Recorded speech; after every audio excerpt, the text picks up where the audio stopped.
G'day young lads, my name is Ezra Harvey Pongarrang and I'm from SMAN Negeri 1 Tanjungpinang. Today I'm going to tell you about the tale of the Glowing Cedar Tree.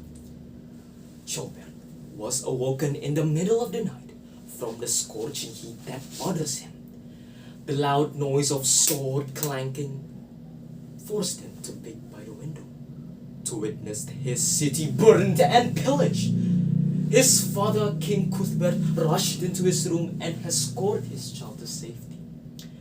Ceolbert finally passed out of the thick smoke that puffed him out. Morning rises, Ceolbert wakes up, finding himself in a small city of Compton. Out of confusion, he learned that his kingdom, Merdscire, was under attack. So, preparing for the upcoming battles, forced Ceolbert to hunt by the forest to prepare his combat skills. However, he was going too deep inside the forest that he seen a lot of weird things starting to happen. Horned horses, flying dogs. It all happened to him. Suddenly, he stumbled on some pebbles, wakes up, and saw a mystic, long white bearded figure stood in front of him. "Hello, who are you?" asked Ceolbert stuttered. "Good day, young boy. I'm Goldwyn, the king's physician. The king shall be happy to see you. Come, let me introduce you to him," said the old man. Bewildered and confused, Ceolbert followed the old man Goldwyn as he thinks to himself, "How did I get here? Or maybe, how does it all exist?" Until a mystical castle, white castle, stood in front of him. His eyes were open. He knew he was somewhere magical. The humble king of Diospyra, King Alfred, was so pleased to meet him that he promised to give him the power to determine his fate once more.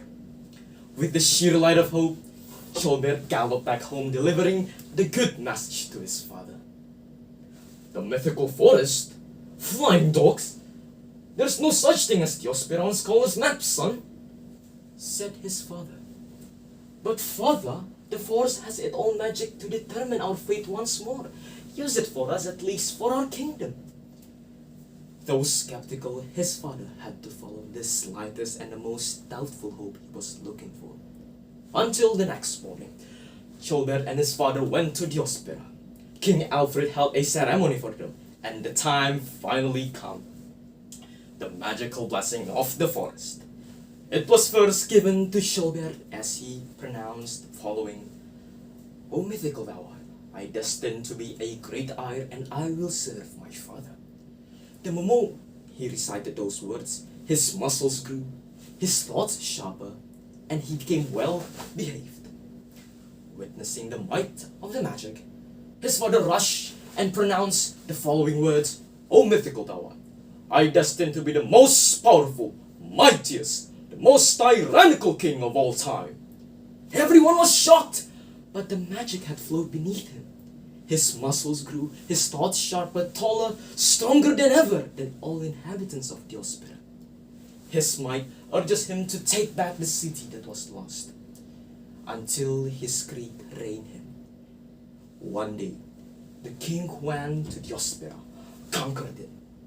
King Alfred, Goldwyn, and all of the advisors are present. They were forced to reveal all of the magic. Ceolbert, witnessing the tyranny of his father, had enough. He knew he should stop the frenzy of his father. Until one particular time, his father went to northern England to conquer some lands. He took the advantage to sneak through the dungeon to meet Goldwyn. He asked for wisdoms on freeing the kingdom once more. In order to free the kingdom, someone has to be sacrificed. Look unto the magical ponds of Diospyra and you'll know the fellow. Worried, Ceolbert rushed to the magical ponds of Diospyra. As he slowly stared at the sparkling waters, blurry image became apparent.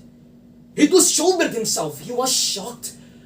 And then once again he strolled by the forest, admiring the magical beauty, knowing that he should sacrifice himself with a slight regret on discovering the forest.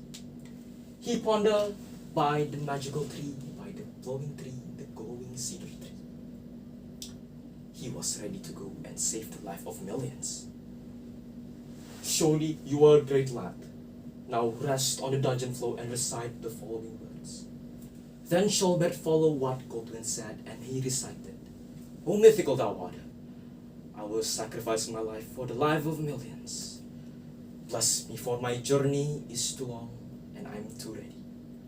The moment he recited the mantra, thunders rumble outside the dungeon. Huge walls stare, castle dissolve, all the works of magic and the signs of Cuthbert across England dissipates. Everyone turned normal, including the inhabitants and creatures of Diospyra. But Cuthbert, his greed backlash him. The magic went away. He felt weak. And about Ceolbert, he disappeared among the chaotic scene. What's left was only a glowing cedar tree, a reminiscence of his sacrifice. Word reads on the tree, therefore, remember he who truly grants you of your faith. Thank you.